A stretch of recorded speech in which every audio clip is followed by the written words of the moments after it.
এটা একটি সত্যি ঘটনা। একদিন যখন একটা লোক ট্রেনে জার্নি করছিল, তখন আইসের জন্য ট্রেনের একটি বগি খুলে সোজা পানির মধ্যে পড়ে যায়। সেখানে প্রায় ২০ জন প্যাসেঞ্জার ছিল, যার মধ্যে সার্ভিয়ান নামে একজন ব্যক্তি বেঁচে গিয়েছিল।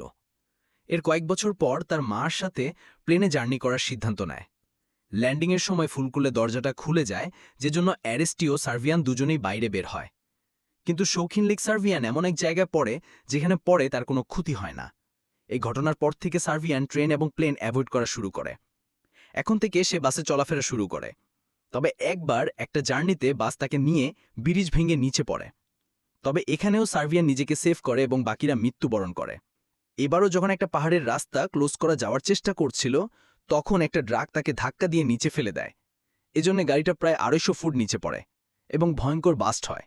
এবারও সার্ভিয়ান একটা গাছের মধ্যে পড়ে যায়, যে গাছটা পাহাড়ের নিচে দাঁড়িয়েছিল, যেজন্য কোনো রকম আবারও বেঁচে যায়।